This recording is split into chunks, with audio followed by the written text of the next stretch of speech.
En cuanto a retención de talento, lo primero que hay que decir es que hay que enmarcarlo dentro de un modelo conceptual. Acá, lamentablemente, no tengo el gráfico traducido, pero básicamente uno toma una postura y dice, ¿cómo voy a administrar mis recursos humanos, las personas dentro de la organización? ¿No? Y uno adopta un modelo conceptual. Generalmente la tendencia es a que hoy las empresas que están más avanzadas, que tienen mayor desarrollo, mayor experiencia en el tratamiento de los recursos humanos, en el abordaje del área, centran sus áreas de recursos humanos en el talento. Entonces incluso hasta se le empieza a llamar al área no gestión de personal, como se llamaba en los 60, 70, y después fue mutando a recursos humanos. Incluso ahora muta a un término como gestión de talento. Al nombre del área se llama gestión de talento o gestión de... Eh, eh, en general se le llama gestión de talento, ¿no? En determinadas organizaciones que han tenido algún desarrollo en estos temas. Quizás hablamos recién de las escuelas, de pymes, quizás estamos muy lejos de esto, pero bueno, al adoptar un modelo centrado en el talento, uno ya empieza a desarrollar estrategias que van más allá de dedicarme a guiar los sueldos, las sanciones y la selección de personal. Bueno, empiezo a hacer, desde la propia definición del área, empiezo a ser más abarcativo. Entonces, nada, de acuerdo a cómo me posicione mi modelo conceptual, si estoy pensando en administración de personal, no voy a estar tratando estos temas, pero posiblemente si yo ya estoy en una empresa multinacional o en una empresa desarrollada o en una empresa pyme que tiene un expertise en el tema de recursos humanos, quizás ya vayan a un modelo donde se centran en el talento y donde las distintas áreas empiezan a ocuparse de este tema como algo central. O sea, pienso los sueldos o las remuneraciones y estoy pensando en el talento. Hago la evaluación de desempeño pensando en el talento, selección pensando en talento. Entonces, está en el centro de las eh, organizaciones que toman los recursos humanos ya con mucho desarrollo y profundidad, digamos. Algo que siempre no, pero a veces tomamos es la definición de talento. Es un concepto que hay que saber. Es elemental, pero a veces se nos escapa. Y es esa capacidad de resolver situaciones que el común de la gente no las resuelve o resolverlas mejor que el resto. Eso es un poco lo que resume en talento, pero viene bien saber la definición. Y a partir de ahí descubrimos cuáles son los aspectos que tiene el talento, ¿no? Bueno, son personas que evidentemente tienen algunos conocimientos determinados, algunas habilidades, o sea, quizás las traen desde la cuna, desde antes que la traen en los genes, tienen una capacidad de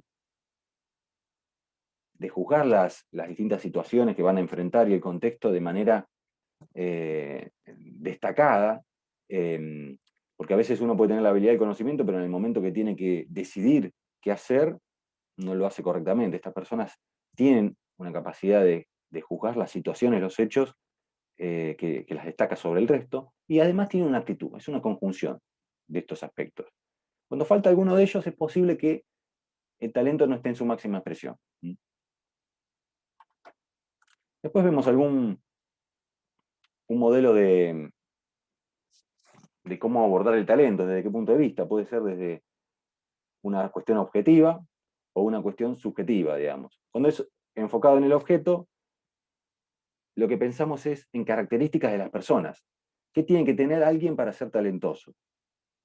¿Mm? Eso es lo que hay que centrarse en este esquema, que no recuerdo si lo logré llegar a incorporar al material teórico este año, pero hay una posición que se centra en el objeto, en pensar a las personas con determinadas características, ¿mm? Que tienen que tener para ser talentosos. Entonces, bueno, tienen que tener determinadas habilidades y actitudes, como describimos recién los aspectos. Pero hay otro enfoque en el que está posicionado en el sujeto, ¿mm? Las personas, tienen que ser talentosos como tal persona.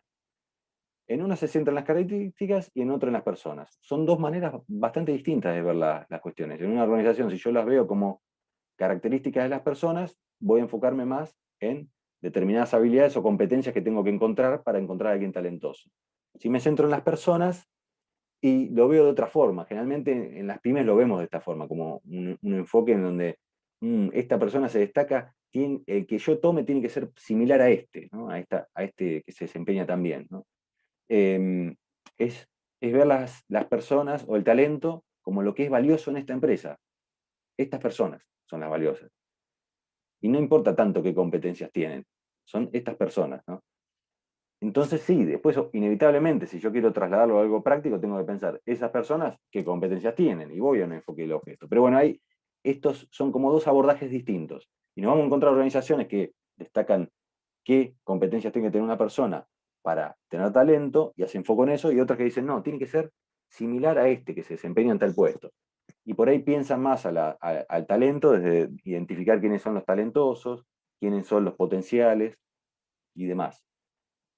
Quizás lo importante es ver las dos formas. Yo a veces cuando describo un puesto tengo que pensar las competencias para que el que lo desempeñe sea una persona talentosa. Y a la vez tengo que clasificar a las personas en altos desempeños, en altos potenciales, porque voy a tener distintos abordajes para cada uno de ellos, ¿no? Entonces quizás una conjunción de estos dos aspectos, de estas dos formas de ver el talento, es la que realmente es útil. Por eso es que incorporamos este tema, ¿no? Y después otro tema. Estamos viendo como distintos aspectos como introductorios al tema de talento. Antiguamente, y digo antiguamente por 15, 20 años, tampoco hay que irse tan lejos, pensábamos el talento como aquellos que tenían un IQ elevado, una inteligencia elevada, digamos. Generalmente era un enfoque muy técnico, muy racional, y íbamos hacia esas personas. Los test vocacionales, los test a veces que hacemos en los procesos de selección para ver cómo es la personalidad de alguien, hacían mucho foco en la capacidad intelectual. Los psicotécnicos estaban muy orientados a eso. Entonces, un título importante del psicotécnico era cuál era su nivel intelectual. Sin embargo, con el correr de los años y autores que desarrollaron eh, estas nuevas teorías, digamos, vinculadas a las inteligencias múltiples, que están muy en boga, pero hace 20 años no lo eran tanto. Howard Gardner es uno de los autores, pero es alguien que replica la teoría que introduce Daniel Goleman. Él fue el que inicialmente describe las inteligencias múltiples, pero entre los dos autores fueron los más conocidos divulgadores de esto, ¿no? No viene al caso, no lo tomamos eso, pero el tema es entender que los talentos hoy no son solo por una cuestión racional, sino por un montón de otras competencias. Vos, en el caso, justo te tengo a vos, así que tomemos ese ejemplo, ¿no? En la docencia, bueno, quizás la capacidad intelectual en la docencia es importante, pero no es la única. Evidentemente necesito determinadas habilidades interpersonales, porque puedo ser muy capaz técnicamente, puedo ser, eh, tener un IQ elevado, pero yo no puedo transmitir esos conocimientos si no tengo habilidades interpersonales. Eh, entonces, hace 20 años en un colegio de avanzada que tomaba docentes, hacían un psicotécnico y quizás se enfocaban, como en aquella época se orientaba a si era un tipo inteligente o no, para darle valor, ¿no? Bueno, hoy ha cambiado ese enfoque. ¿Mm? Ni hablar de talento en un caso de un docente lingüístico verbal. Puedo tener un docente, aunque sea profesor de matemática, que no sepa expresarse, y difícilmente. ¿Mm? Quedó un tema importantísimo en esta previa, pero que muchas veces se nos escapa. Yo estoy en una pyme, estoy en un colegio, estoy en una fábrica del puerto de Mar del Plata. Son empresas quizás muy tradicionales y donde nosotros nos cuesta como profesionales, nos va a costar como profesionales aportar herramientas que aborden la gestión de talento, ¿no? Vamos a liquidar las remuneraciones, vamos a ver cómo sancionar, a comunicarnos con el abogado laboral porque hay que despedir a una docente o porque nos está metiendo carpeta médica, porque se pusieron en moda las psiquiátricas, porque estamos mal económicamente por la pandemia. Y bueno, todas estas cuestiones las tenemos entrenadísimas, pero ahora, cuando queremos sumar, porque ya manejamos bien esa área, estamos hace 2, 3 años, y decimos, bueno, vamos a aportar algo más que liquidar los sueldos y sancionar a la gente y seleccionarla, por decir los tres clásicos con los que arranca un área de recursos humanos. Bueno, queremos hacer algo que sacamos de la teoría, que aprendimos en la facultad, o que leímos en un libro, o que vimos en videos de YouTube. Y en realidad fallamos, fallamos. ¿Por qué? En primer lugar, tenemos que convencer al dueño o a los dueños. Y muchas veces ellos no compran la idea y dicen, sí, dale para adelante, pero en realidad no están impulsando el proyecto. Entonces, primero, que la máxima autoridad de la organización donde estamos sea el impulsor de ese proyecto. Lo más difícil de todo es eso. Y después que programas simples, pero ejecutados, como dice acá, de manera brillante, son mucho más importantes que programas complejos que se abandonan antes de ser implementados. Y este es un mensaje que a mí me costó entender, que nadie me lo dijo cuando estudiaba.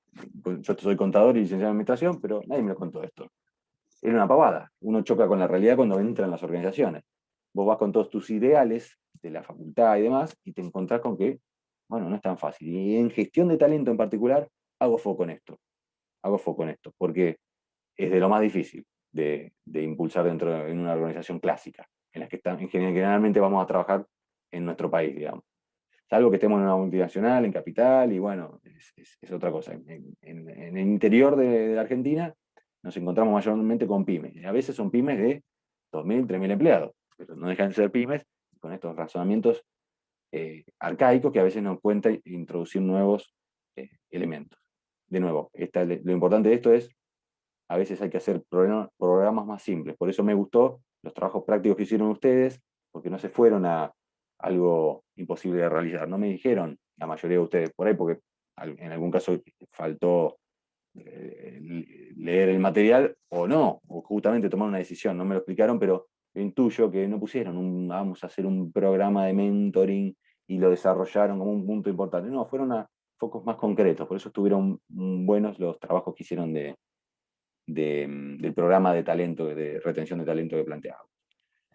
Y antes de pasar a las dos grandes clasificaciones que hicimos por una cuestión de orden, otro tema importantísimo, que me gusta preguntarlo también en el examen. Y es una contradicción decirlo desde esta cátedra que se llama selección y retención de talento. Pero retención de talento es un término que no hay que usar más. A mí me viene dado, la verdad que es un programa que se habilitó en la CONEAU, viene así, cambiarlo es un suplicio, quedó, pero a mí me gusta aclararlo en la asignatura porque no se usa más el término. A veces lo usamos por una cuestión de que la jerga dentro de recursos humanos es esa, pero a veces parece superficial, pero si no cambiamos desde lo lingüístico, nuestro discurso, a veces es difícil cambiar las cosas en las organizaciones. Entonces hay que acompañar lo concreto con el discurso también. Bueno, ¿por qué no retención de talento? ¿Se te ocurre a vos, Emiliano, por qué? No, esto lo vemos, por ahí está en el material también, pero...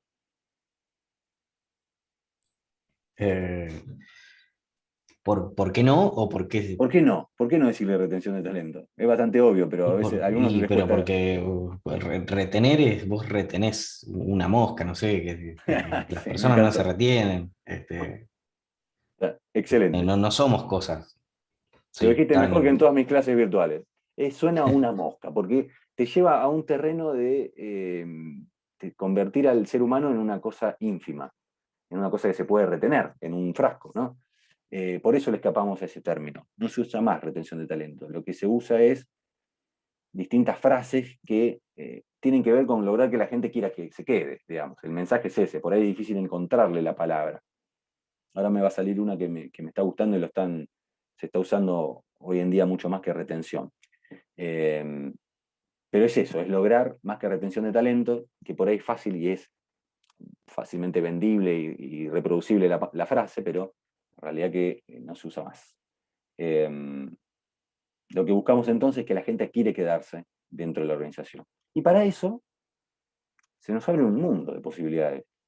Lo primero que pensamos, cuando estamos del otro lado del mostrador me refiero, es que,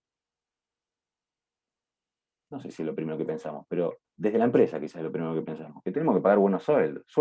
Si no pago bien, la gente no se va a querer quedar. Y ese razonamiento de empresario y no está tan lejos de la realidad. Tiene que estar el sueldo, pero ahí es, punto. El sueldo es importante, punto. Pero hay otras cosas, hay otras estrategias, hay otras prácticas, que si no están, no va a alcanzar con el sueldo. Esto lo tienen que ver en otras asignaturas más que dedican más tiempo al tema de motivación y demás. Bueno, no va solo por la motivación económica, por cumplir con mis necesidades, no, va por otro lado, lograr que la gente se quiera quedar en las organizaciones. Bueno, pero cuando ya entendimos qué es el talento, cuando entendemos que no es retenerlo, aunque vamos a usar la frase esa, no es la idea de retenerlo, sino lograr que se quiera quedar, me empiezo a preguntar, bueno, ¿cómo lo identifico? Y después, entre comillas, ¿cómo lo retengo? ¿Cómo logro que quiera que se quede? ¿Con qué herramientas?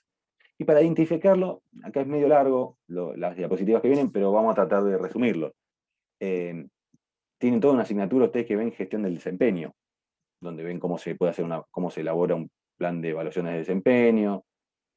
No sé el abordaje que tiene porque yo no conozco la cátedra, pero sí les puedo decir que hoy la tendencia es a distintas dicotomías que se dan en evaluación de desempeño. Antes había que hacerlas periódicamente y dentro de la técnica vos tenías que entrenar a tus evaluadores para que, bueno, primero le digan algo lindo y después algo bueno, positivo, y después le digan algo malo. Bueno, hoy está mutando todo eso y la tendencia es que la revisión del desempeño con nuestros colaboradores a cargo, primero además descartado que lo hace recursos humanos, lo hace cada jefe, eso ya eso es arcaico, eh, hasta decirlo, pero cada jefe tiene que ser un buen evaluador, pero además para ser buen evaluador tiene que estar haciéndolo en principio de manera continua, no una vez al año, porque no sirve eso, es una evaluación continua del personal. Y hay otros debates. El primer debate fue una vez al año o continuamente. Otro debate, ¿pongo puntaje o no pongo puntaje? Otro debate, lo de la curva normal. Si tengo que poner determinadas personas que son talentosas, tienen buen desempeño, mejor dicho, y otras que tienen mal desempeño, porque así lo establece la curva normal de distribución de Gauss, o no, o pueden ser todos talentosos. Son distintos debates que no están saldados. Por eso esos temas son más complejos que selección de personal. Vuelvo sobre lo que decía al principio del video. Son más complejos, pues son de materia de debate y nadie tiene la certeza, ni los estudios, ni los estudios de campo necesarios para decir esto es mejor que esto, porque además hay resultados contradictorios. Pero lo que sí sabemos es que, para no irnos por las ramas, que en gestión del desempeño yo puedo, a través de esa herramienta, detectar talentos y hacer un mapa de talento. Pero lo que se suele usar cuando doy un pasito más es no usar la gestión del desempeño, sino lo que se llama gestión del potencial. ¿Mm? Acá hay algunos ejemplos rudimentarios de pymes locales. Tendría que haber borrado el nombre para que no, por la duda. Pero bueno, como lo hice yo, me atrevo a compartirlo. Que se pueda, el mensaje de esto es: se puede hacer evaluación de desempeño en una pyme, no es que tengo que estar en una multinacional. Hagamos una planilla, hagámoslo como decíamos acá, que vuelvo sobre este tema porque me encanta que quede fijo, que transmitírselo porque me costó tanto asimilarlo que lo comparto. Esto es importantísimo y obvio, ¿no? Los programas simples de manera brillante son mucho mejores que programas complejos. Entonces, vuelvo a estos formularios. En algún momento yo armé lo del programa de competencias a partir de algo que traía de Carrefour, que yo trabajé ahí, y no me entendían nada. Entonces, bueno, quizás tuve que reducirlo y decir, bueno, vamos a enfocarnos en determinadas competencias que se entiendan más claro y evaluemos de 1 a 5 o de 1 a 10, dependiendo de los lugares donde estuve. Y traté de hacer una planilla que con 4 solapas estaba todo el modelo ahí, ¿no? Esa fue mi experiencia, y así todo no logré que fuera exitosa, pero por lo menos logré que la gente, sobre todo en este caso de Autogar, pudiera evaluar a su personal y siguiera algunos lineamientos. Pero bueno, además de la evaluación de desempeño está la evaluación de potencial, que el clásico que nosotros vemos, decime si lo viste en alguna otra asignatura, esto de este mapa, digamos. Ya que te tengo ahí, Emiliano. Este mapa que en un eje mide el desempeño y en el otro en potencial y clasifica las 9 box, le dicen en inglés, ¿no? 9 cajas. Pero en la No, jerga no, lo ven así. No lo has visto. Bueno, no. Lo estaba leyendo todo, analizándolo, pero no recuerdo haberlo visto. bueno, es el clásico para evaluar el potencial. Porque acá nosotros estamos hablando de talento. Y generalmente el talento está asociado al potencial. No hay que confundirlo. puede haber gente con talento que no tenga potencial. ¿Por qué? Porque dentro de la teoría un poco lo vemos. Acá quiero hacer foco en esto, por ahí es muy amplio el temario, para verlo en dos unidades. Quizás habría que tener una materia para esto, si se quiere, la mitad de una materia. Pero la cuestión es que el talento y el potencial pueden ir de la mano como no. Generalmente hay una correlación, pero pueden no ir de la mano, porque el potencial tiene que ver con algo muy de la organización y con cómo entiende y define el potencial de una organización.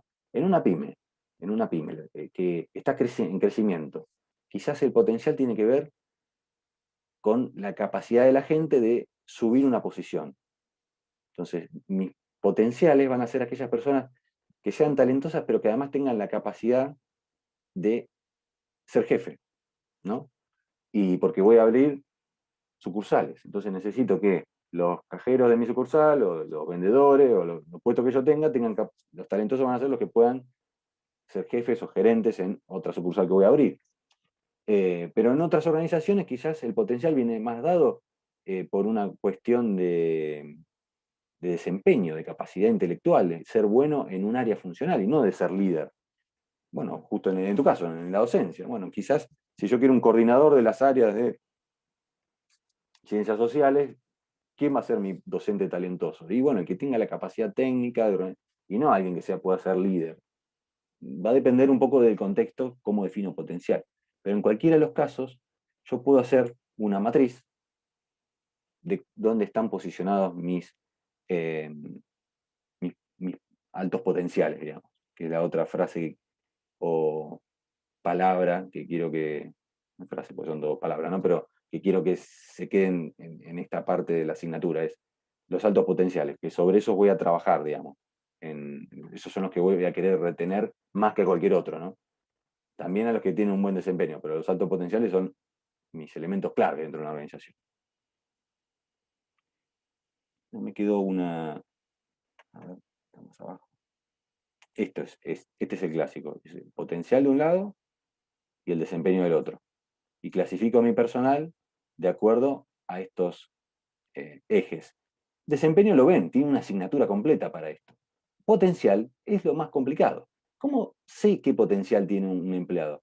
Simplemente porque tenga alto desempeño. Bueno, algunos modelos, me salté un tema, ¿no? Pero algunos modelos, cuando hablamos de potencial tenemos varias aristas, digamos. Lo de base, que si bien acá está en el techo del globo que estamos viendo, es el modelo sobre el que yo me paro. ¿Cómo entendemos qué es el potencial? Lo que vimos antes. ¿Cómo entiendo el potencial en mi organización? ¿Es alguien que quiere progresar? ¿Es alguien que tiene las competencias necesarias para progresar dentro de la estructura jerárquica? ¿O es alguien que es hábil y puede funcionalmente desarrollarse más? Bueno, va a depender de mi organización, cómo entendemos el potencial. Después vamos a segmentar, porque si tenemos 180 empleados, como decías vos, o 3.000, es bastante distinto. En 180 por ahí lo acotamos más fácil, en 2.000, 3.000, en 10.000, se hace más difícil. Bueno, vamos a utilizar herramientas para poder segmentarlo y construir un mapa. Eso es básicamente lo que describe este modelo. Y el mapa clásico que usamos es perdón, este que mostraba acá, en donde mido el desempeño en uno de los ejes, toda una asignatura para esto, no vamos a hacer foco, y mido el potencial. Entonces, ¿qué herramientas tengo para medir el potencial?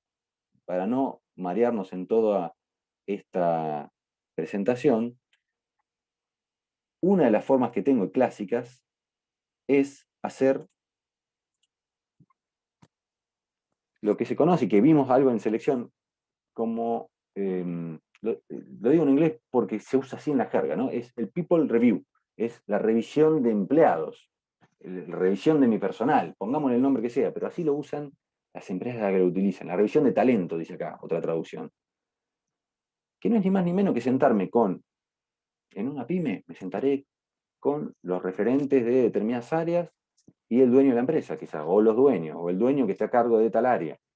En una multinacional quizás tenga que ver con las distintas gerencias que tienen a cargo determinadas áreas y la gerencia de talento. Y se juntan estas personas y debaten, ni más ni menos que sobre su personal. Parece bastante subjetivo, pero bueno, esa construcción entre distintas áreas permite sacar conclusiones. Pero no deja de ser una reunión de negocios, una reunión del negocio, digamos así.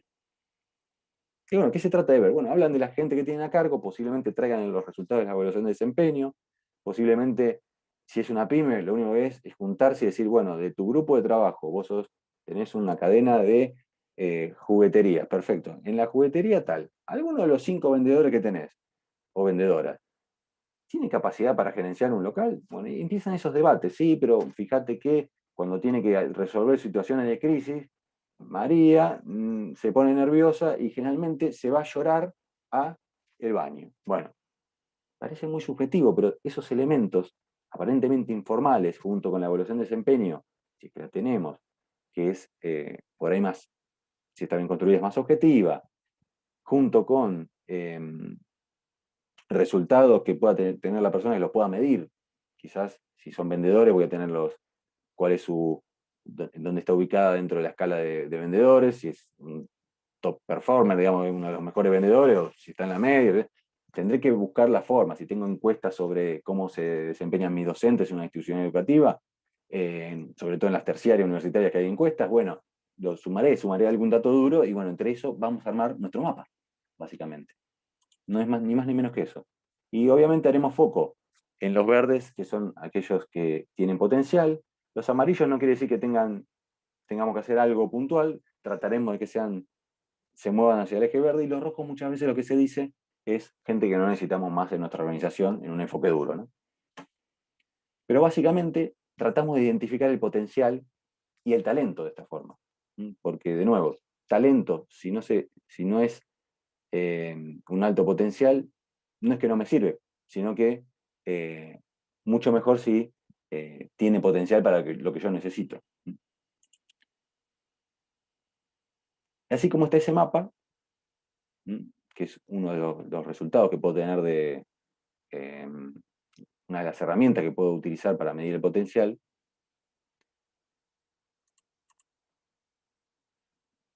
Fui medio desordenado en la presentación, pero dentro del modelo de potencial hay uno clásico.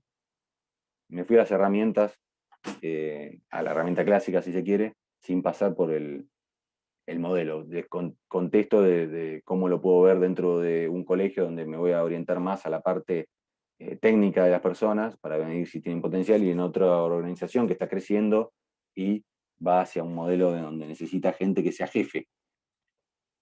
En estos modelos, lo que se dice, en este modelo, que está de fondo, está detrás de lo que yo expliqué en estos dos casos, se dice que para que alguien sea alto potencial se tienen que conjugar estos 3 conjuntos de cuestiones.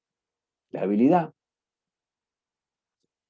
no la vamos a definir ahora porque la hemos visto en toda la carrera, aspiración, las ganas de, y el compromiso. Esto, en el video anterior recuerdo que tomé el ejemplo, fíjense, de Messi, ¿no? Y es bastante obvio, ¿no?, tomar algo futbolístico, pero justo es un caso que es paradigmático, porque lo dije en el video pasado, si mal no recuerdo, o no sé si fue en esta cátedra o en otro lado, pero era un tipo que se quería ir del Barcelona, todavía no se había ido, pero el tipo tenía toda la habilidad, pero ya no tenía quizás el compromiso con la institución. Entonces, este tercer elemento, el compromiso, termina de configurar lo que es el potencial. Y nos permite distinguir claramente cuando un tipo es talentoso, pero si no tiene compromiso, para mí no es un alto potencial. Y acá podemos ver la distinción entre lo que es talento y lo que es potencial. El potencial es aquí y ahora, el talento puede ser en abstracto. Messi es talentoso, punto, se acabó. Aunque no le esté yendo bien ahora, lo que sea, pero es talentoso. Ahora, potencial se conjuga con una aspiración, quiero serlo acá, perdón, quiero crecer, quiero pasar a otra posición de mayor responsabilidad, de tener gente a cargo, lo que sea, pero además tengo el compromiso que quiero que sea acá. Eso es la distinción entre talento y potencial. Talento puede ser, puedo medirlo un poco en abstracto. Ahora, potencial no me queda otra que ir a lo concreto de la situación puntual, ¿no? Este es otro modelo, no lo quiero abordar porque no lo vemos tampoco en la teoría nuestra, pero es otra forma de entender otro modelo de potencial, digamos. Que por ahí esto es más gráfico, más fácil de explicar. Acá no deja de ser lo mismo. Se piensa en dimensiones fundacionales, que tienen que ver con la personalidad, que medio que las traemos en los genes, de capacidades cognitivas, que quizás tienen que ver con cuestiones aprendidas, o también traídas por ahí, pero son fundacionales, son cuestiones que o que aprendimos o que traemos de nacimiento, ¿no? Y después hay otras dimensiones de crecimiento eh, y otras que son de carrera. Entonces, esta conjunción de aspectos es la que me da el potencial. Cualquiera de los casos son todos muy, muy teóricos. La cuestión es que tengo que encontrar una determinada definición de mi talento en la organización. Y bueno, habíamos visto que una vez que definí cuál es mi modelo de talento, mi definición de talento, mi modelo de potencial, puedo armar un mapa de ese talento. ¿Cómo lo armo? Utilizando determinadas herramientas. Vimos la más común, que es juntarme con los líderes de la organización, recursos humanos, y quizá algún directivo. Cuando digo líderes, porque por ahí me junto con el gerente del área de producción. Perfecto. Yo soy el de recursos humanos, que tengo a cargo el área de talento, la sección de talento, lo que sea, y algún directivo, algún propietario, ¿no? Y en esas reuniones surge la medición del potencial.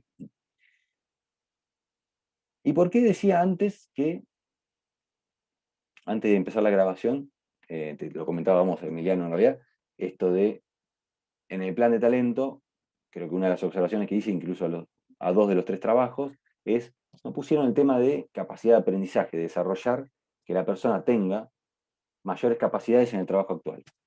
Y es lo que hoy está en el centro, quizás, de la retención de talento, de lograr que la gente se quiera quedar, insisto. ¿Por qué? Porque si yo logro que la gente se desarrolle, tenga más habilidades, si yo estoy trabajando en una empresa, soy contador, soy, me quiero especializar en impuestos, y esa organización me propone pasar a la impuestos, me propone hacer un curso de posgrado y me lo paga, me propone hacer, cada vez que viene el asesor externo de impuestos, antes de yo ser jefe, viene el asesor externo de impuestos y contabilidad y lo pongo en la reunión con él, aunque él no esté a cargo del área, que esté a cargo del área un gerente administrativo, no importa, pero lo convoco, lo hago parte. Bueno, estas cuestiones son las que hacen a que la gente quiera quedarse y a veces es mucho más importante que el sueldo. Y tiene un doble estándar esto, un problema nos trae. Si yo logro que tengan mayores habilidades, también lo voy a hacer más empleable. Entonces, en el caso tuyo, estás en una institución educativa, perfecto. Te hacen hacer un posgrado, una vez que terminas esto, de gestión administrativa de instituciones educativas, que hay acá en Mar del Plata, casualmente, en la Universidad Nacional, o había por lo menos. Te mandan a los cursos que dan ¿cómo se llaman? Las instituciones que agrupan a los colegios. Entonces vos sos el representante ahí. De repente es un colegio más grande y es paritario. Te mandan a la paritaria. Entonces uno va desarrollando capacidades y de repente viene la universidad privada y dice, pará, yo te quiero vos porque te voy a pagar el 50% más para que haga lo mismo. Pero tengo más capacidad que el instituto más familiar en el que estás, digamos. Entonces, quizás el instituto para retenerte, porque sos un talento, qué sé yo, tenés alto potencial, bueno, te brinda todas estas posibilidades y vos te terminás yendo. Y ese es el gran problema de este tema que estamos viendo, de identificar el talento y trabajarlo. Vuelvo a qué estamos hablando, no voy a decir que empezamos a irnos por la rama, estamos hablando de identificación del talento, en este caso identificación interna. Y estoy mezclándolo ya con lo que vamos a ver en breves minutos, que es cómo hago para que quiero que se queden. Entonces, hermoso, yo hice todo este mapa que habíamos visto antes, y digo, bueno, voy a trabajar sobre estas personas para que quieran quedarse, y hago todas estas acciones que acabo de escribir. Y posiblemente mi resultado es que el año que viene se me va a trabajar a otro lado. Bueno, entonces, por eso, el abordaje del talento y la gente que se quiera quedar no es solo desde una de las áreas de recursos humanos. Y vuelvo a lo primero que mostraba. Distintas áreas tienen que trabajar para que si está el talento en nuestro centro, por ahí gestioné bárbaro, hice la revisión de talento, identifiqué, hice todo lo que tengo que hacer, pero no pago buenos sueldos. ¿No? Acá. Se me va a ir. Entonces, es una conjunción de todas estas cuestiones de recursos humanos.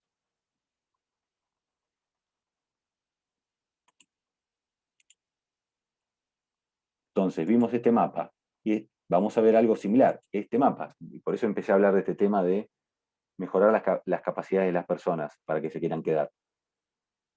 Que otra forma es este mapa que es bastante parecido, pero lo que hace es clasificar el potencial en aquellas personas y lo miden.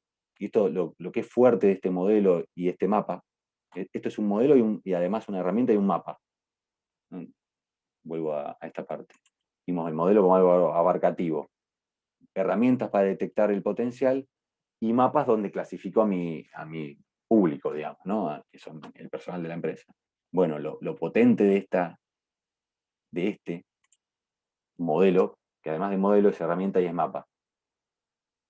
Es herramienta porque me permite a través del... Es muy parecido al Nine Box, las 9 cajas que vimos antes, que acá son más de 9, puse en mi modelo son más, son 15, ¿no? Pero en general se ve así, son 9 cajas. Yo acá porque les quise poner un ejemplo de algo que hice yo en la práctica de Mar del Plata, ¿no? Para ver qué se puede hacer. Pero en general son 9 cajas y se define cada una de las cajas. A mí no me interesa tanto que aprendan cuáles son los términos, pero sí que técnicamente, y esto se puede preguntar en el examen, es, bueno, sobre qué hago sobre cada sector del modelo de 9 cajas, de la herramienta esta de 9 cajas, de este mapa. Estoy mezclando todo de este mapa. No deja de ser una herramienta, pero de este mapa. ¿Cómo lo trabajo? ¿No? Y acá esto está buena porque te dice qué hay que hacer con cada uno. Yo lo dije recién en el video, repásenlo, pero bueno. Eh, Se divide generalmente en 3 partes. Esta, la del medio y estas 3, ¿no? Entonces se divide qué voy a hacer con cada una. Eso puede ser una pregunta para hacer. ¿Cómo abordo o qué acciones tomo a partir de los mapas de potencial? Pero volviendo a lo que estaba explicando, esta es otra variante de esa misma herramienta, ¿no? Pero este es un modelo, una herramienta y un mapa. ¿Por qué?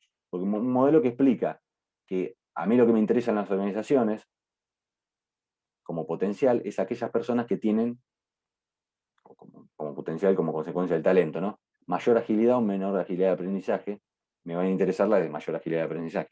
Es bastante obvio, pero lo que tiene de importante este modelo, que está basado, que ahora no me voy a acordar, en un estudio de campo, en donde se demostró que una mayor agilidad de aprendizaje hace que tengamos mejores desempeños organizacionalmente hablando, ¿no? Con personas talentosas que tienen esta característica, mi empresa, mi organización se desempeña mejor, además de cada una de las personas que ocupan los puestos. Entonces, ¿qué voy a buscar entonces? Gente que tenga agilidad de aprendizaje. Ojo, puedo ser muy inteligente, tener muy buenas habilidades interpersonales, pero no tener agilidad de aprendizaje. ¿Qué es? Es aprender rápido algo y llevarlo, y sobre todo, un término para esto que no me voy a acordar, pero es llevarlo rápidamente a la práctica. Aprender y llevarlo a la práctica. Y en un contexto como este, de los últimos años, donde todo es cada vez más rápido, los cambios son cada vez más acelerados, donde hay conflicto permanente en casi cualquier puesto, donde tenemos una pandemia, donde termina la pandemia, tenemos una guerra. Parece que esto es habitual de la historia de la humanidad, pero no. Esto se está dando cada vez con tiempos más acelerados. La capacidad de aprendizaje es fundamental. Entonces, quizás yo busque medir mi potencial, que antes lo hice. Bueno, están invertidos los ejes acá, pero en definitiva es lo mismo. Medí el potencial, como me junté con mis directivos, hice la reunión, concluí que tal persona, bueno, perfecto, acá lo voy a medir de una manera más objetiva, quizás hasta haga algún test de personalidad, esto vamos a tener que asesorarnos y ver, yo soy contador y licenciado en administración, me especialicé en recursos humanos, no soy psicólogo, quizás tengamos que verlo con nuestros primos de la psicología esto, y ver cómo, incluso sociología también, ver cómo detecto gente que tenga agilidad de aprendizaje y así voy a armar mi mapa, que va a ser una herramienta en definitiva, para ver sobre quién trabajo. Otro mapa para medir el potencial. Bueno, acá en la presentación hay alguna información más, pero no me quiero ir por las ramas. Bueno, pero otra herramienta más, vimos ya 3 con esta. Una es People Review, me junto y veo la gente que opina. Otro modelo, otra herramienta que vimos recién es, perfecto, hago un test de personalidad para detectar quién tiene mayor capacidad o menor capacidad de aprendizaje dentro de mi organización, lo extraigo de mis procesos de selección, a veces no toda la gente que ingresa a la organización pasa por un psicotécnico, con lo cual no voy a tener esa información, a veces ninguno. Entonces, bueno, quizás es una buena práctica, tendré que ver cómo la vendo internamente para que la gente diga, uy, no sé si esto me están evaluando para que me van a rajar, pero tengo que ver cómo lo evalúo, a veces requiere mucha inversión, pero bueno, es otra herramienta. Y una tercera herramienta que vemos es,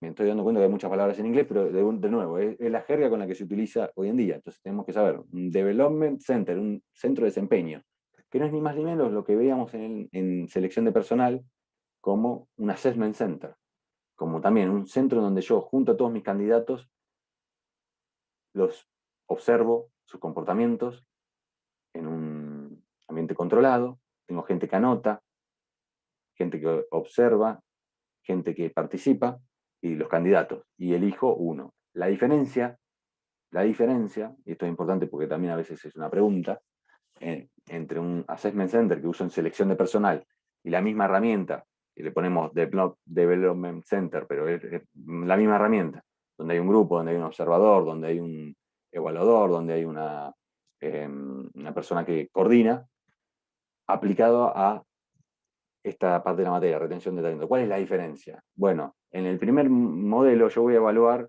candidatos y seguramente voy a evaluar lo que vea en mi descriptivo de puesto o, como vimos en la parte de selección, en mi, digamos, en la necesidad de búsqueda que yo tengo, ¿no? Voy a buscar ese, si lo tengo, si no lo armaré, donde ese documento donde me van a decir qué necesito buscar, que es tan importante en el proceso de selección. Bueno, acá lo que voy a hacer es, bueno, ¿cuál es mi definición de talento y potencial? Y voy a decir, ¿qué voy a buscar? Entonces voy a armar mis juegos, porque en definitiva son juegos de rol o las actividades que voy a hacer en ese centro de desempeño, van a ser distintas, porque en una yo quiero filtrar gente que vaya a ocupar un determinado puesto, y acá estoy buscando potencial y talentosos. Bueno, y además, esa es una primera diferencia, busco cosas distintas. Segunda gran diferencia, en selección, generalmente me voy a quedar con una terna. Y acá posiblemente todos los que vengan pueden ser seleccionados. Valga la paradoja de usar esa palabra. Pero todos pueden participar y ser, en la conclusión, puedo llegar a una conclusión en que todos pueden ser parte de un programa de talento y potencial. Pero en selección no, yo no puedo tomar a todos. Tengo dos vacantes o una, no sé, la que tenga. Pero voy a tener que elegir. Otra gran diferencia de estas dos herramientas. Ya pues se pregunta de final. Pues las herramientas son las mismas. Acá no está muy desarrollada, pero vayan a la parte de selección y van a ver que hay todo un desarrollo de cómo implementar esta herramienta. Porque además es la que más se usa. No sé si ustedes han participado en algún proceso así. Yo participé hace muchos años en uno, del lado de usuario, digamos, ¿no? De candidato que quiere entrar a una empresa. No quedé, así que no me fue del todo bien. O quizás no buscaban mi perfil. 3 veces en realidad participé. Y en una quedé, pero al final no se abrió la vacante, y en una no quedé, y en la otra sí quedé, que fue en Carrefour. Y después armé yo procesos de este tipo. Son bastante complejos en las pymes de organizar, porque no tenemos los recursos necesarios. Pero bueno, lo que quiero que se queden es con estas diferencias que hay, cuando lo uso para selección y cuando lo uso para identificar talento. Una última consideración que lo vengo diciendo. ¿Puedo usar el desempeño para predecir el potencial? Porque a veces es difícil de distinguir el desempeño del potencial y vos me lo estás poniendo en dos ejes. Entonces, ¿cómo hago yo para distinguir el potencial si no tengo un modelo, si es más rudimentario? Y bueno, si lo hace Unilever, ¿por qué no hacerlo nosotros en la pyme? Y es tratar como altos potenciales a los que tienen alto desempeño. En general hay una correlación. Hay ríos de tinta escrita, utilizada para escribir libros sobre este tema o artículos y demás, y en realidad hay una correlación. Y ustedes en la práctica lo van a vivir. Los que son talentosos tienen potencial, muy probablemente, muy probablemente. Entonces, si Unilever lo hace, ¿por qué no lo podemos hacer nosotros? ¿Mm? En una pyme. No digo que todos los que estén acá viendo este video vayan a trabajar en una pyme, pero en general, un alto porcentaje de las empresas en la Argentina o las organizaciones donde vamos a poder trabajar son pymes. Entonces, y encima familiares, con lo cual, bueno, aunque sea tener un modelo de desempeño y a partir de eso trabajar el talento y el potencial. Conclusión, puse programa de personal clave. Claro, porque en cualquiera de los casos, cuando yo identifiqué talentos dentro de una organización, voy a utilizar un programa para ellos. Bueno, buscaré qué hacer. Probablemente lo que quiera hacer es lo que yo vengo diciendo, desarrollar sus capacidades, donde voy a enfrentar el riesgo de que se me vayan, pero donde le voy a poder sacar el mayor jugo posible a la persona va a sacar el mayor jugo de la organización y eh, probablemente se quiera quedar. Porque no es solo lo que tenga que acompañar con dinero, pero no es solo dinero, volvimos a decir lo mismo. Aquellos que permitimos que desarrollen sus capacidades, su potencial, sus intereses, seguramente quieren quedarse. Obviamente tiene que acompañar el clima laboral, alguna cuestión que vamos a ver ahora, que se nos está yendo ya la clase, eh, pero eso es lo primero que voy a hacer, desarrollar sus capacidades para que ese alto potencial realmente para la persona lo viva también como que está sacando lo mejor de sí mismo, ¿no? en su trabajo. A veces suena todo muy utópico, ¿no? Porque para muchos el trabajo es un medio de vida y nada más. Pero bueno, dentro de toda esa gente que trabaja en las organizaciones, algunos eh, ven las cosas más allá del es mi medio de vida. Bueno, volvemos brevemente a esto. Bueno, además de tener la habilidad, ven el trabajo como algo más. Casi todo lo vemos si nos dan la oportunidad. Y además queremos desarrollarnos acá. Entonces, además de la habilidad, veo el trabajo como algo más, tengo ganas de desarrollarme y tengo las ganas de hacerlo acá. Entonces, esa conjunción me va a dar, en la intersección de esos tres conjuntos está el potencial, el alto potencial. En la bibliografía, para ir cerrando la parte de identificación, sí, yo introduzco algunas cuestiones. Realmente hay mucha confusión en cómo defino alto potencial y solamente la bibliografía, sobre todo la anglosajona, que está acostumbrada, la yankee, por decirlo mejor dicho, eh, no sé si está mejor dicho, pero por decirlo en lenguaje llano, apunta a crecer, que las organizaciones crezcan, tener más jefes y demás. Entonces, el alto potencial es solamente el que tiene posibilidades de ser jefe. Eh, pero acá está un poco la definición. Es aquel con habilidades, compromisos y aspiraciones para crecer y tener éxito en posiciones más senior y de mayor responsabilidad y criticidad. No es solo ser jefe, no, puede ser algo en otra área que sea más importante, digamos, o mejor remunerado porque justamente hace tareas de mayor responsabilidad. Por eso, por ahí en la bibliografía, en las lecturas, a veces si uno no me escucha decir esto, se queda con que, y lee una sola parte de la bibliografía, te quedas con esa parte de, bueno, acá no hay tanta bibliografía, en realidad es la redacción que se hace de los manuales estos que se suben, no me acuerdo el nombre, donde están con citas y demás, el material de lectura que tienen ustedes.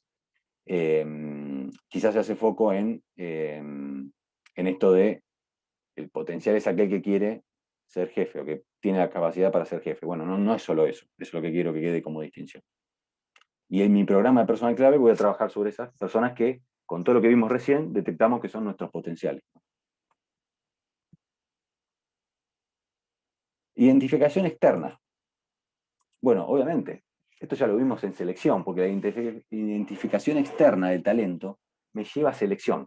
Pero bueno, ¿por qué lo vemos? Porque obviamente, una parte de la asignatura es esta desarrollar el programa de esta materia, habla de identificación de los talentos. Después ahora vamos a ir a retención. Entonces, bueno, la identificación no es solo de talentos internos, sino externos, pero esto ya lo tratamos en selección. Lo que sí podemos acá verlo concretamente, y una pregunta podría ser, ¿cómo se relaciona la selección de personal o la parte de la asignatura de selección de personal con la identificación externa de talentos? Pregunta que se me ocurre ahora y que alguna vez la hice. Bueno, hay distintas herramientas dentro de lo que vimos en selección de personal que me permiten identificar talentos fuera de la organización. Y me permite integrar eso a mi modelo de talento, porque de nuevo, soy reiterativo, pero si mi modelo de talento incluye todas estas áreas, no solo trabajo el talento en abstracto y lo detecto dentro de la organización, sino que también va a trabajar esto integrado con selección de personal. Entonces, por eso están muy relacionadas, porque si yo tengo un modelo de recursos humanos, un modelo conceptual, donde abordo el talento como algo central, mi proceso de selección externo va a estar muy vinculado a lo que yo considero talento. ¿Mm?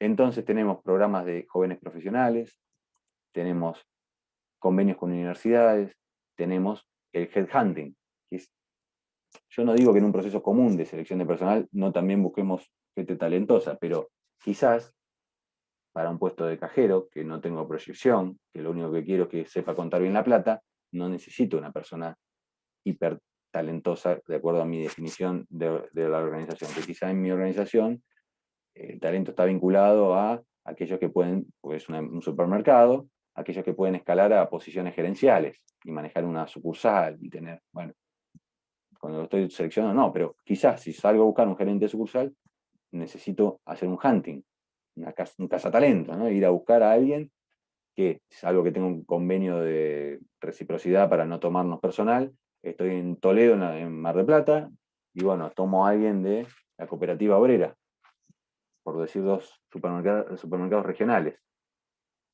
Entonces, voy al talento a buscarlo, ¿no? Como se ve acá, con una mirilla, ¿no? Salgo y busco.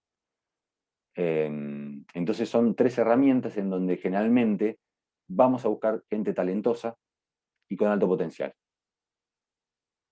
Y ahí está la vinculación. Bueno, hay determinadas herramientas de los procesos en selección de personal que van de la mano con la identificación de talento externa.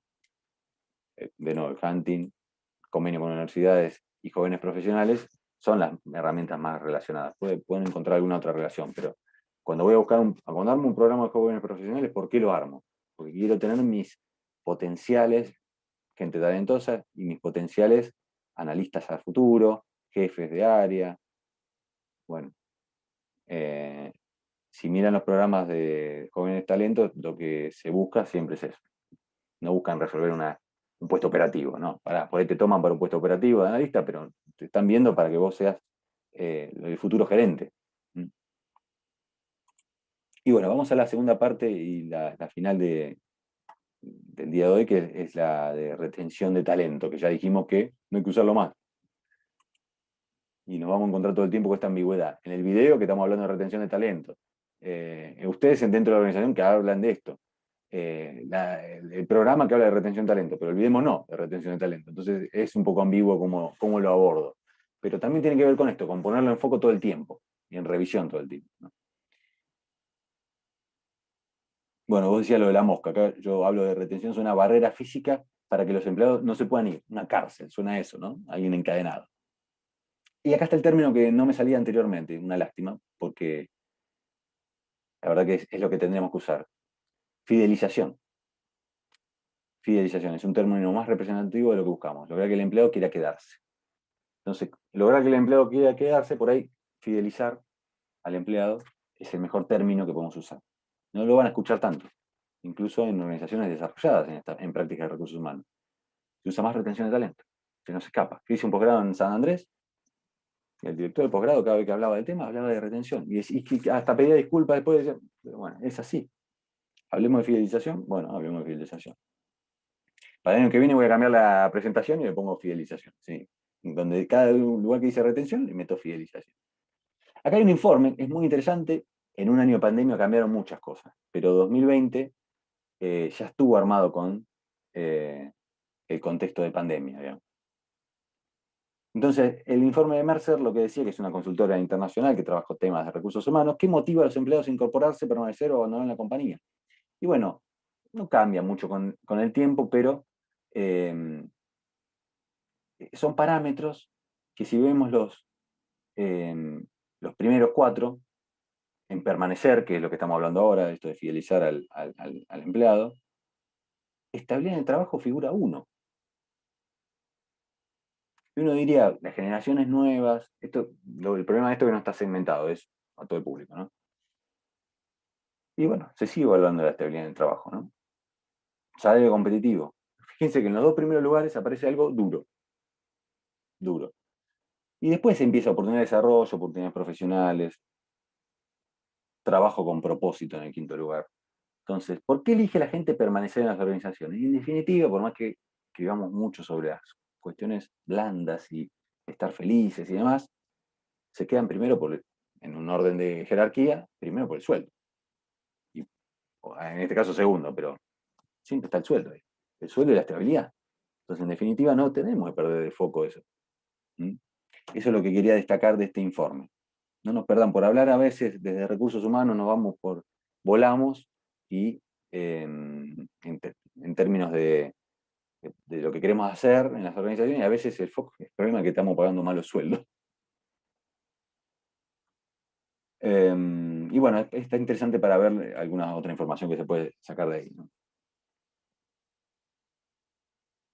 Hay dos modelos que yo les comparto, más que modelos, dos libros que abordan el tema. Bueno, me gustó que vos usaste esto también, ¿viste? Cuando alguien usa algo que vos pusiste, decís, me gustó. Bueno, por ahí lo que está de base es malísimo, pero usaste lo que yo te di, entonces está bueno. Pero es algo que está en boga hace unos cuantos años, que tiene que ver con la propuesta de valor de la empresa y la marca empleadora, que no es lo mismo, pero son dos caras de la misma moneda, siempre digo lo mismo. Soy reiterativo con esto. Vendría a ser como que una de las caras es la propuesta de valor de la empresa, que es hacia adentro de la organización. ¿Qué le propongo a mi gente para que se quiera quedar? En definitiva, después lo uso como marca empleadora, porque digo, bueno, a la afuera yo le vendo lo que yo hago para adentro para que quieran venir. Es la mejor forma que encuentro de explicarlo esto. Pero bueno, si yo desarrollo una propuesta de valor, y lo puedo hacer en una pyme, puedo sentarme con el dueño y decir, bueno, ¿qué le vamos a ofrecer a nuestra gente como propuesta de valor? Bueno, y estudiamos qué podemos hacer. Pero siempre enfocado en el resultado del negocio. A veces, de nuevo, volamos en recursos humanos y no me enfoco en el resultado del negocio. Entonces, quizás esté de moda en este momento hacer capacitación. Entonces, para hacer capacitación, mando a hacer un curso de algo que esté, no sé, de coaching, porque está no de moda, pero hace tiempo que está de moda, si se quiere, pero de coaching. Perfecto, pero lo necesita mi negocio. Estoy mandando a los empleados que hacen programación en empresas de software, que generalmente se agarran mucho de las modas. Bueno, mando a mis programadores a hacer un curso de coaching. ¿Por qué? Porque está de moda, porque hice una encuesta y les gusta el coaching. ¿Y qué sirve a mi negocio el coaching a tipos que solamente están en la parte operativa de programación y que no tienen gente a cargo y que no sirve para nada? Bueno, entonces no tengo que perder cuando hago una propuesta de valor que buscan mi negocio. Ser coherente con lo que pide mi negocio. No le, de nuevo, acá me surge otro ejemplo. Poner porque hablamos de empresas de software, poner la mesa de ping-pong y que nadie la pueda usar, no la pongas. ¿Por qué no nadie la usa? Porque quizás está mal visto en mi organización, que tiene una visión muy tradicional, aunque sea una empresa de software, es muy tradicional, o están sobrecargados los puestos de trabajo y poner una mesa de ping-pong es una toma de pelo. No me suma en mi propuesta de valor. Entonces, de acuerdo al contexto y a los resultados que busco en mi negocio, voy a armar mi propuesta de valor. Cambio, si es una empresa realmente abierta, como es Google, o como puede ser alguna empresa más abierta, donde le piden a su gente que 20% de su tiempo, 40 o 50, yo no recuerdo cuánto, pero un alto porcentaje de su tiempo, lo dediquen a no hacer nada, para pensar en nuevos proyectos. No, a ver, no hacer nada, pero pensando en nuevos proyectos, ¿no? No es no hacer nada así tan fácil. Bueno, pues es una empresa que sí, le pongo la mesa de ping-pong, puede ser 20%, mientras juega el ping-pong se le ocurre una idea. Y esto está estudiado, no lo hacen porque son buenos. Entonces, no nos vayamos por la rama.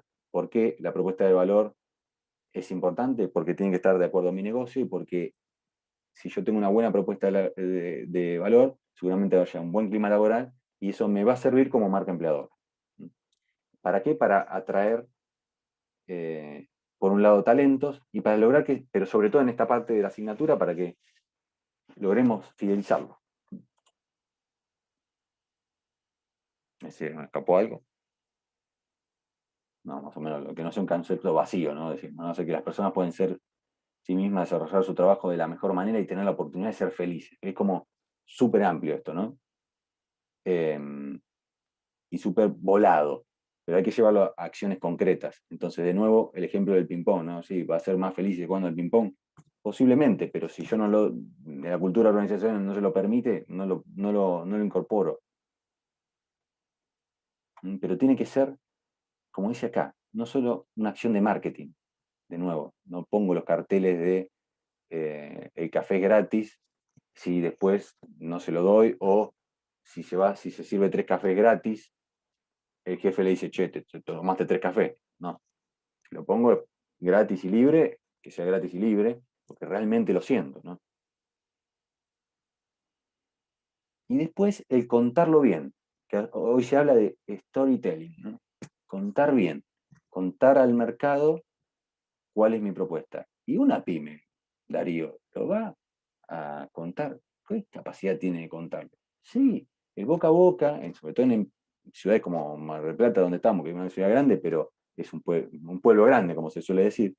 El boca a boca, bueno, no voy a replicar la institución donde estás, quizás tiene algún dejo dentro como, no, trabajar ahí es muy exigente. Dice, es muy exigente, la escuela es muy exigente. Bueno, se sabe, se sabe. Se sabe que tal escuela es exigente y tal escuela es de repetidores. Se sabe que tal escuela tiene unos dueños medio jodidos y tal escuela tiene dueños que les encanta el arte. Entonces mandemos a los chicos porque el arte ahí. Y los padres van eligiendo de acuerdo a eso. Y yo quiero que mis hijos estudien en un lugar eh, con capacidad académica y demás, y vos hablas con padres y tenés un poquito de empatía, te das cuenta que hay padres que no quieren eso para sus hijos, que no quieren que tengan mucha tarea. Bueno, perfecto, elegirán. Lo mismo pasa con los empleados. Se enteran que está el supermercado local es medio jodido para trabajar. Y bueno, es parte de nuestra marca empleadora y veremos, la marca empleadora existe aunque no la gestionemos, eso es lo que iba, ¿no? Y es un reflejo de nuestra propuesta de valor. A veces tenemos que venderla bien y realmente desde eh, una buena historia contada, atrae a la gente, ¿no? Porque alguien la va a contar por mí. Esa es la conclusión, ¿no? Incluso hay cursos de esto, de posgrado. Así que imagínense que es un tema, acá les dejo solamente para que sepan de la importancia que tiene hoy en el mercado de los recursos humanos, el tema de marca empleadora y de la gestión.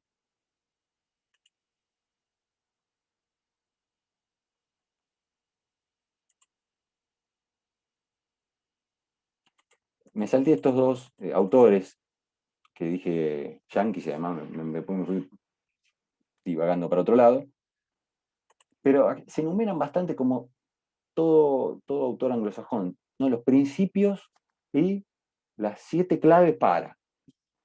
Pero no es como un libro de autoayuda esto. Realmente tiene contenido técnico, está estudiado, tiene estudio de campo detrás. Por eso se los dejo para que hagan la lectura, ¿no?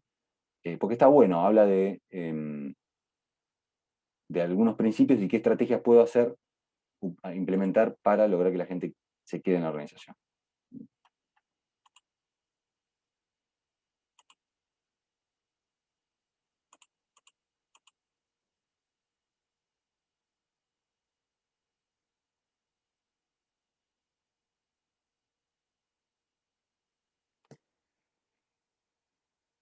Bueno, lo último acá vinculado a propuesta de valor hacia los empleados.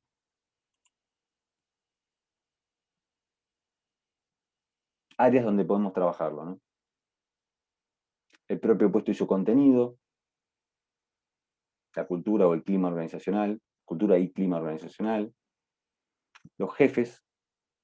Acá yo les planteo varias visiones. La que hablamos recién de los autores yanquis, bueno, habla de esto también, de, em, de cómo es la relación con los jefes.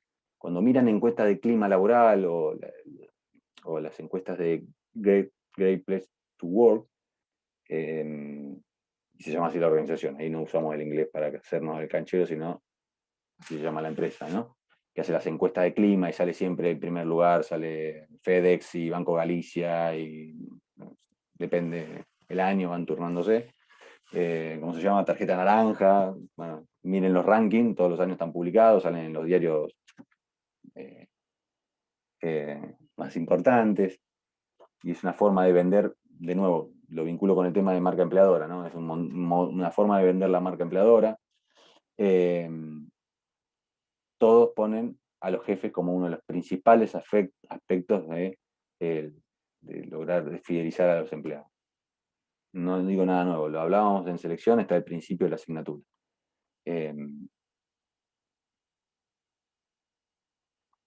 Bueno, otra cosa que hablábamos, la remuneración. Y acá al final una distinción entre lo que pagar buenas remuneraciones, me refiero, y el reconocimiento en sentido amplio. No es solo pagar la remuneración y reconocer porque su trabajo es valioso, sino que el jefe o la organización también diga, cuando es necesario, che, estás haciendo bien tu trabajo. Ese mensaje hacia el empleado es muy fuerte. Son algunas de las áreas, o las grandes áreas que podemos trabajar eh, para hacer una buena propuesta de valor.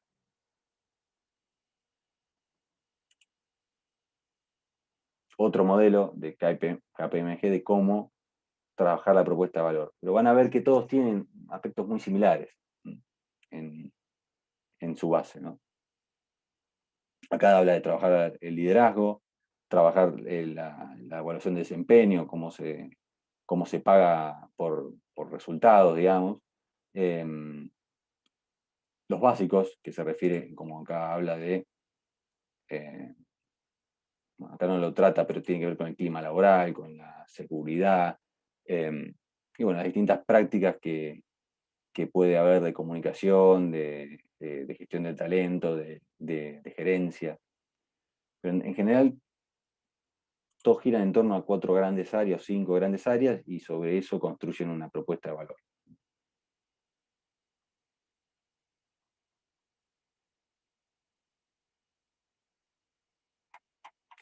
Bueno, acá recordando el título, hablaba o el subtítulo, algunas teorías basadas en estudios empíricos. Me gustó traer toda esta información porque tanto los Yankee como el informe de Mercer están basados, como este estudio de KPMG que elaboró este modelo, están basados, y acá está completo, digamos, si lo quieren leer, eh, acá abajo, ¿no? Está el link. Están basados en estudio del campo, entonces en estudio empírico, en información, en datos, mejor dicho, en datos traídos de la realidad. No son divagaciones teóricas, que muchas veces este tema se presta para eso. Y ahora vamos a ver herramientas. Que en esto se centra el programa como se armó esta asignatura. Dimos todo esta introducción, si se quiere, pero inicialmente cuando yo tomo esta asignatura me dicen, esto está apuntado hacia este lado. O sea, las herramientas pueden ser infinitas. Tomamos un poco lo que está en la bibliografía de Marta Ayesales, que es como una referente en Argentina sobre el tema, y introdujimos algunos otros autores, pero en general todos coinciden en determinadas herramientas que por ahí, cuando las lees, decís, pero esto no es para que las fidelizar a la gente, porque en realidad son herramientas como para reemplazar personal, como para lograr continuidad gerencial, parecen más de, de organización de la empresa que de retención de talentos, ¿no? Pero bueno, en realidad cuando los talentos de la organización observan que estas herramientas existen, se los incluyen las mismas, tienen la posibilidad de ver que a futuro pueden ocupar una mejor posición. Entonces, eso también es lo que los impulsa a quedarse, ¿no? Entonces, en eso vamos a ver que existen vamos viendo uno por uno, así no nos demoramos. Los planes de sucesión. ¿Cuál es una de las principales funciones de recursos humanos? Es asegurar la continuidad gerencial de la empresa. No puedo permitir que una organización se me vayan 3 gerentes, 3 líderes importantes dentro de la empresa juntos, sino que es difícil que ocurra, pero no tener un plan B. A veces es uno. No puedo permitir que se me vaya el número 1 de algo y no tener un potencial reemplazo interno. A ver, a veces tengo que salir a buscar afuera, pero en general uno desarrolla estos planes de sucesión para eso, para lograr tener una continuidad gerencial asegurada. Y a veces hace bien traer a alguien de afuera, lo veíamos en selección también, porque trae aire nuevo, esto lo vimos cuando hago reclutamiento interno o externo, ¿no? Eso también es importante que lo repasen. A veces se ha preguntado, por eso lo digo. En esa decisión que uno toma de reclutar adentro o afuera está renovar el aire y demás, pero tengo que tener un plan B si alguien se me va. Y el plan B más rápido está dentro de la organización, porque ya nos conocen, porque ya quizás lo estuvimos entrenando y a eso apunta el plan de sucesión. Pero no tanto a la parte eh, a que se me vaya alguien de un día para el otro, sino que el plan de sucesión tiene que ver con el retiro de una persona de la organización o el que pase de un puesto a otro, digamos. Entonces ahí voy preparando a alguien que no sé cuándo va a ocupar la siguiente posición, pero yo desarrollo ese plan de sucesión. Y es ni más ni menos que diseñar un organigrama o la plataforma que yo elija, la herramienta que yo elija, pero decir, bueno, tal puesto lo va a ocupar tal otra persona o tal otra. Hay todo un debate si esto lo tengo que comunicar o no a la persona potencial dentro del plan de sucesión. Va a ser una decisión ideológica que yo tengo que tomar. Si se lo comunico, genero expectativas, ¿no? Obviamente.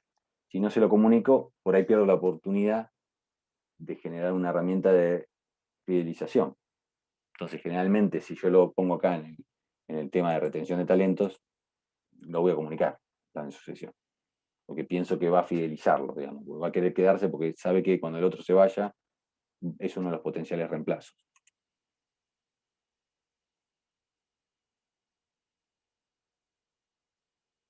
¿Por qué puse este gráfico? Porque puede ser que vayan, digamos, son dos miradas de lo mismo. El planeamiento, y viene a la introducción mía.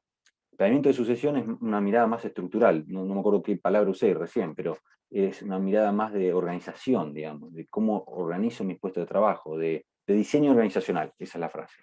Diseño organizacional, que es cómo diseño mis puestos de trabajo y las interacciones. Ahora, hay una mirada en el individuo, en las personas, que tienen que ver con el desarrollo en recursos humanos. Y ahí está la utilidad de esta herramienta como herramienta para fidelizar empleados. ¿Sí? Porque los individuos siempre queremos, en general, si vemos que se cumple los tres conjuntos que vimos de potencial, vamos a querer crecer, mejorar. En general es la tendencia. Entonces, desde esa mirada, esta es una buena herramienta. Rapidito, vemos diagrama de reemplazo, porque acá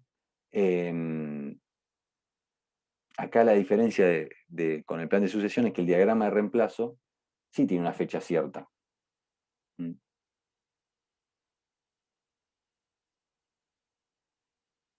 Generalmente esto se da, yo lo dije antes, aplicado a plan de sucesión, se da para cuando realmente alguien está próximo a jubilarse o eh, generalmente se tiene que ver con eso, con el retiro. Esa es la diferencia entre un plan de sucesión y un diagrama de reemplazo. El plan de sucesión es como que no hay una fecha cierta, es más abierto.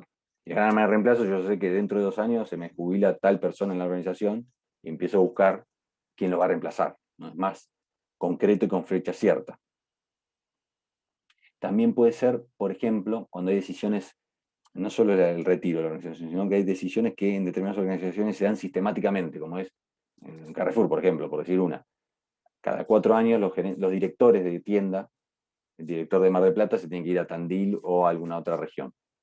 Entonces, cuando hay políticas de ese tipo, puedo utilizar diagramas de reemplazo, donde hay fechas ciertas, donde mis gerentes dentro de una tienda saben que dentro de 4 años, cuando se vaya este director, va a venir un gerente designado de la propia sucursal. Bueno, entonces, flor de herramienta de fidelización es esa, porque ya obviamente van a competir entre ellos, alguno va a ser.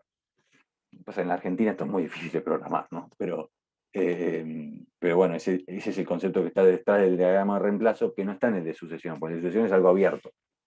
Son muy similares, en realidad que se usan los dos en simultáneo, pero bueno, tienen finalidades distintas. Esto lo he tomado en algún examen también. Pero es esa preguntita que uno hace para que se saque el 10, digamos, o que se saque el 9, porque, bueno, hace esas distinciones, pero es como muy sutil la diferencia, pero son programas distintos. Plan de carrera también se confunde con los anteriores, pero el plan de carrera en realidad está orientado no a hacer un reemplazo puntual, sino que es más, de nuevo, de la estructura de la organización de un organigrama, del diseño de puesto de trabajo en una organización, sino que tiene que ver con cada persona.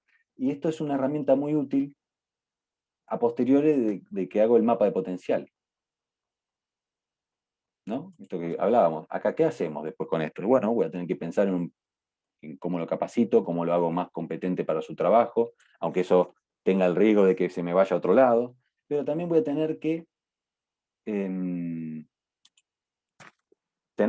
puedo diseñar planes de carrera. Entonces, luego de que detecto mis 10 potenciales en una organización, 100, no importa, va a venir una etapa donde algo tengo que hacer.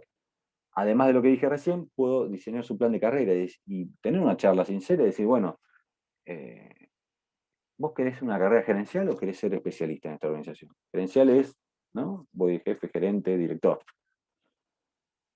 dueño, ojalá. Bueno, la escalerita famosa. Y a veces quieren una carrera como especialista. Esto se da mucho en las organizaciones más técnicas, ¿no? En la educación, en la investigación, en empresas o en áreas dentro de empresas como investigación y desarrollo, donde es más importante ser especialista en distintas áreas que crecer para arriba en la estructura. Bueno, elegiré, esto lo tienen que ver en otras asignaturas, ¿no?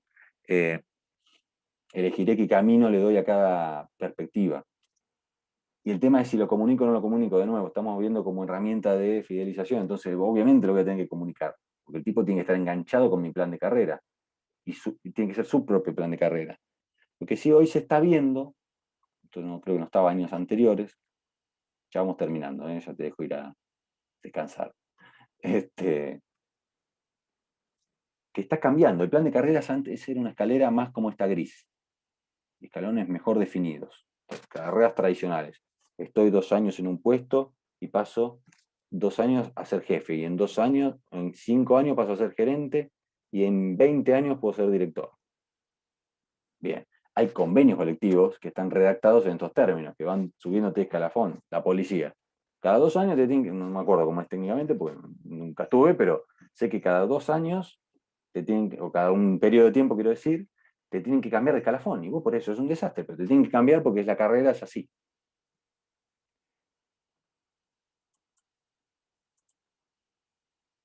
Patrones en la Armada. Muy, muy bueno el dato. Esto me va a quedar para años venideros. Bueno, esa carrera tradicional, muy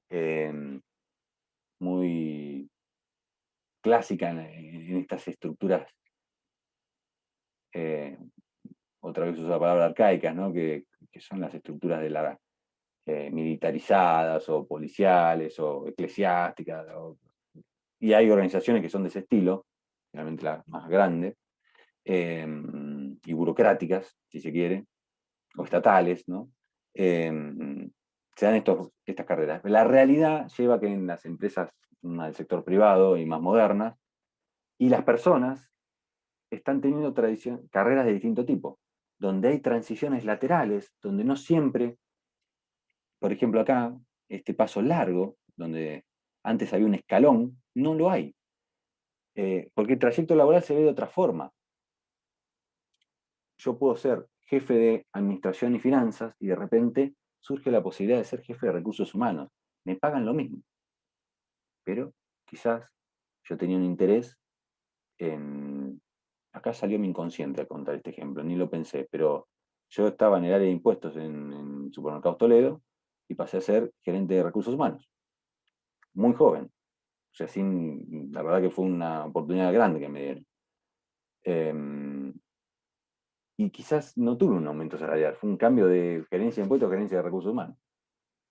Y bueno, pero fue un movimiento lateral que para mí significaba muchísimo, porque estaba más de acuerdo con mis intereses. Después volví al área contable, pero bueno, no importa, son historias personales. Pero en ese momento era un cambio lateral y bueno, en mi carrera laboral fue por ese lado. Esto antes no se podía pensar, no podía ser gerente de impuestos y después pasar a gerente de recursos humanos. Olvídate, a gerente de recursos humanos pasa el que era el jefe de selección, el jefe de sueldo, el jefe de alguna de las áreas. Muy difícil que venga de otra área y que eso se programara. Accidentalmente podía hacer, porque no tenía ninguno que pudiera subir, pero no programado. Bueno, quizás hoy el mundo se ve de otra forma.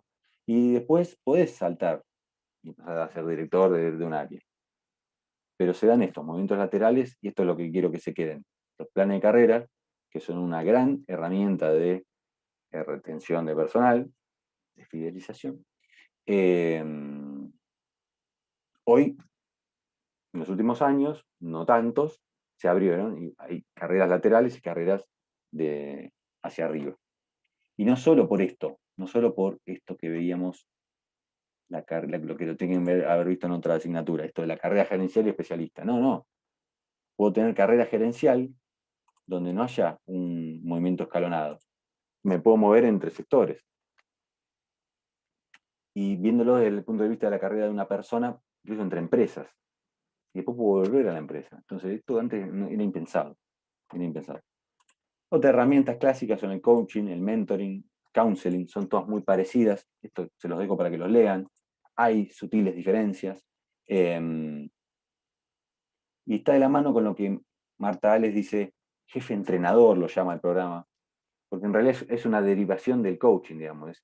Es importantísimo para que la gente se quiera quedar, que mi jefe me capacite, me diga cómo viene mi desempeño. Hoy esto va de la mano con las nuevas formas de ver la gestión del desempeño, no tanto con una evaluación anual o semestral, sino con algo continuo, donde yo tengo reuniones, estas metodologías ágiles que se ven hoy en día, que están muy aplicadas al software o a determinadas empresas fabriles, donde las metodologías ágiles impulsan a un jefe a, a dirigir a su equipo, a veces incluso poniéndose a la par. Bueno, esas cuestiones que hoy son moda, en realidad hace muchos años las vemos y decimos, bueno, el jefe entrenador, ese jefe que está capacitando su personal permanentemente y no oculta información, es fundamental para la retención. Si yo tengo un jefe eh, que me oculte la información, que no quiere que el jefe suyo vea cómo me desempeño, que ante una posibilidad de crecimiento lateral hacia otra área me retiene, justamente, y acá sí me retiene, y no quiere que yo progrese, porque se pierde un talento. Bueno, ese tipo de jefes generan expulsión de talento. Por eso hablamos de coaching, por eso la importancia del coaching y del jefe entrenador, ¿no? Que es una variante del coaching, si se quiere, ¿no? Internamente. Y para eso sí tengo que capacitar a mis líderes.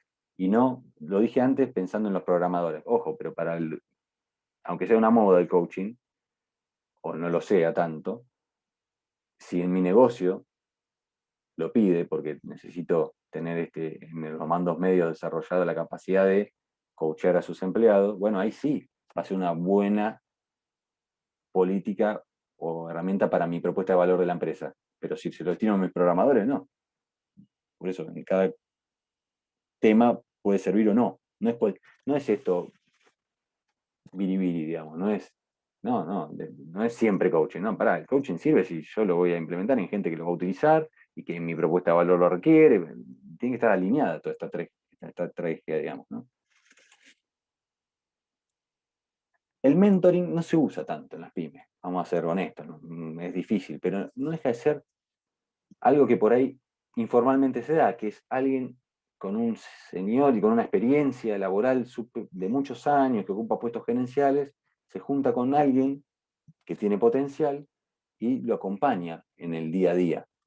Una vez por semana se reúnen, lo hacemos informalmente. Los que queremos crecer en las organizaciones lo buscamos. Buscamos la persona que nos pueda aconsejar dentro de la empresa. En una empresa grande me refiero, ¿no? En una pyme por ahí no tenemos a nadie. Hacemos nuestro automentoreo, si se quiere.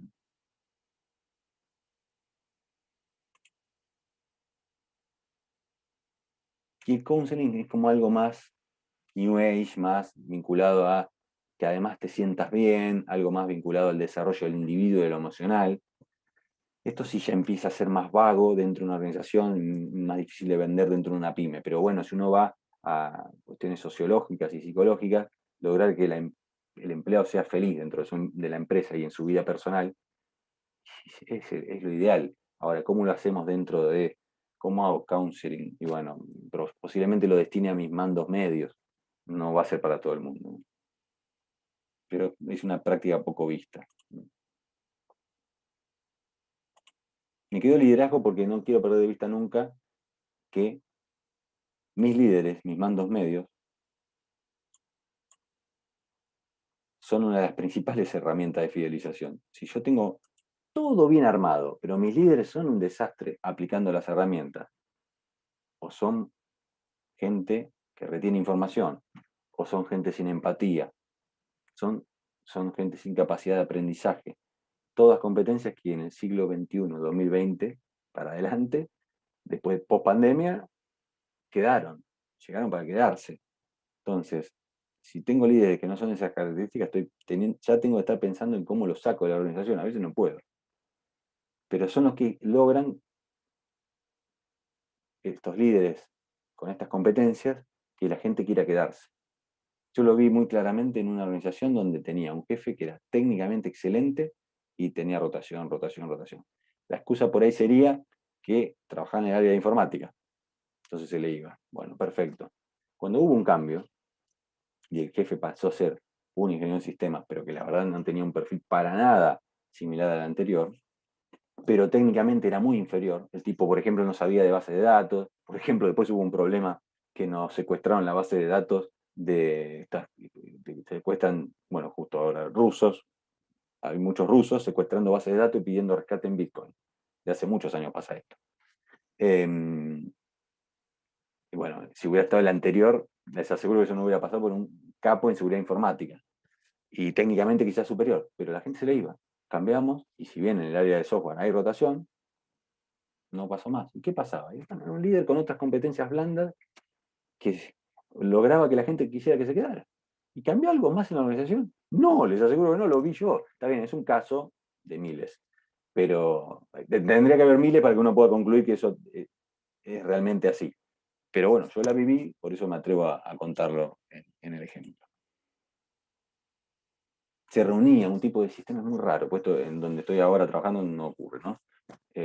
O sí, por ahí sí, no quiero ser. Pero este tipo fue un contraste muy fuerte la diferencia, porque se reunía semanalmente por ahí con cada uno un ratito. No existía eso, no existía esa reunión semanal. Y pequeños cambios hicieron que cambiara mucho que la gente no se quisiera ir, básicamente. Y además, otra vez lo mismo, entrenaba mucho a la gente. Vieron que en programación es cuestión de práctica. Vos aprendés un lenguaje, pero por ahí llegas a una empresa y se usa otro. Entonces, este se sentaba y les explicaba el lenguaje que se usaba en nuestra organización, que era muy particular, ¿no? Muy específico. El que venía de afuera, además, estimaba, aunque la rotación era porque venían, y el programa que se utilizaba, o el lenguaje que se utilizaba, era poco útil en el mercado. Bueno, sí, eso era un dato objetivo, pero con este otro jefe se quedaban más tiempo. Porque bueno, se iban de la empresa, pero se iban con un conocimiento. Pero en vez de irse en 3 meses, tardaban 2 años o 3. No sé cómo siguió la historia ahí, pero bueno. Y bueno, más allá de estas herramientas, que son más concretas, están prácticas. Que no me animo a decir que son herramientas porque yo no sigo un método y me sirven para algo. Pero son buenas prácticas. Y volvemos a lo mismo, política agresiva y diferencial de compensaciones. No puede faltar. Si falta, me va a faltar una parte importante. Puedo ser el mejor lugar para trabajar, le puedo dar café, los jefes son geniales, pero me pagan 70.000 pesos. Y es el sueldo de un empleado de comercio, 78 hoy. Y bueno, posiblemente si yo soy un responsable de selección de personal en esa empresa y por ahí en el mercado me pagan 120, bueno, me voy a ir. Y por más que todo lo otro acompañe, me quedaré un poquito más tiempo que si no estuvieran esos factores, pero me voy a ir. Movilidad organizacional, pero esto requiere también en el contexto. Si yo soy una empresa que no tengo rotación de mandos medios, como pasa en Habana acá, bueno, los jefes no se van nunca, toco de oído, ¿no? Pero un ejemplo concreto. Jefes que están muy bien pagos no se van nunca. Los que están abajo se van. Bueno, no tienen una perspectiva. Y la empresa tampoco puede ofrecer eso como herramienta de fidelización. Bueno, pero si existe la posibilidad, logremos esa movilidad. Crecimiento de los negocios va de la mano de lo anterior. A veces estamos con dueños de pyme que lo único que piensan es mantenerse en su quintita y no quieren crecer, porque crecer implica más empleados, problemas sindicales, riesgos. Bueno, entonces soy monotemático hoy porque te tengo a vos enfrente y si hubiera 5 tomaría distintos ejemplos, pero me viene a la cabeza el instituto donde trabajas, en una escuela secundaria, para el que no escuchó. Una escuela secundaria, perfecto. Estaría bárbaro que termine siendo esa escuela secundaria en el mediano plazo como acá en Mar del Plata, un instituto que es el CATS, que bueno, era no sé, no me acuerdo si era primaria o secundaria, o ambas, pero en algún momento fue terciario. El HIDRA, otro instituto, un instituto musical, con orientación musical, que abre carreras terciarias, y ahora tiene carrera de maestra jardinera, carrera de educación física, por ahí estoy diciendo mal, pero bueno, no importa las carreras que sean. Tiene distintas carreras terciarias. Y pronto o estaba el proyecto de saltar a universitarias. Bueno, perfecto. En ese tipo de organización donde percibimos que hay crecimiento de los negocios, la gente se va a querer quedar porque percibe que hay nuevas perspectivas. En cambio, si tiene una pyme que está cerrando sucursales, los talentosos se van a ir. Entonces, yo no digo que hagamos crezcar el negocio porque no es la única variable, porque queremos que se queden los talentos, pero es otra buena práctica. Estamos acá viendo buenas prácticas, yo no digo que haya que usarlas todas, pero si logramos que estén todas estas buenas prácticas, implementamos las herramientas, bueno, la gente se va a quedar. No es magia, ¿viste? A veces te preguntan, ¿cómo hago? No hay manera, no, se van todos, los programadores se van todos. No, pará. ¿Recorriste todo esto? Si recorriste todo esto, lo lograste, y se te van los programadores, bueno, por ahí sí tenés razón, es el mercado que es así. Pero bueno, hay empresas que logran que los programadores se queden más tiempo, tomando programadores porque es un puesto de alta rotación, digamos, ¿no? Clima laboral, tienen muchas materias que abordan este tema, pero cuando hay buen clima laboral, la frase metafórica es que se logra que la gente se ponga la camiseta. Bueno, esa frase hermosa, que alguien la inventó y la replicamos todo, no es ni más ni menos que una metáfora de lo que buscamos con un buen clima laboral, que se quieran quedar. Ponerse la camiseta es querer quedarse. Y desarrollo, como vengo diciendo y lo vuelvo a reiterar porque pues es una pregunta también, el desarrollo de la empleabilidad de los colaboradores. ¿Cuál puede ser la pregunta, no? Bueno, muchas se me ocurren, pero ¿cómo se vincula con la retención de talento? ¿Y qué riesgo corro? Bueno, que se me vayan, vuelvo a repetirlo, pues es importantísimo. Y hay que aclarárselo a nosotros cuando proponemos al dueño de la empresa o somos un consultorio y lo proponemos, ojo, vamos a trabajar sobre esto, corro el riesgo de que se me vayan. Ya hablamos algo de carrera laboral. Y esto es algo que vi este año, por eso lo comparto, para cerrar la parte de retención de talento o fidelización. Esta es una conclusión y me olvidé, MIT, del MIT, de un estudio de la Universidad del MIT.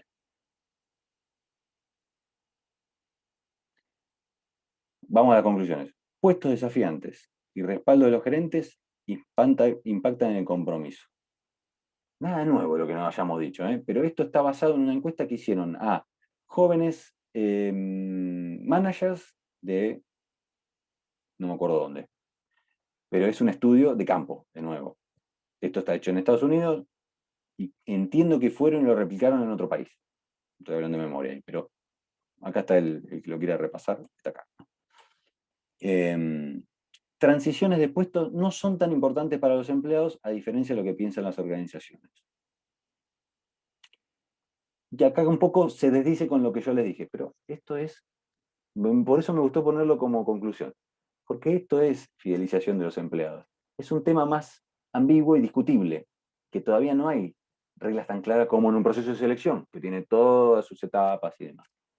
Y como en otros temas de recursos humanos, como pueden ser sueldos, que hay que calcular. Bueno, perfecto, acá no.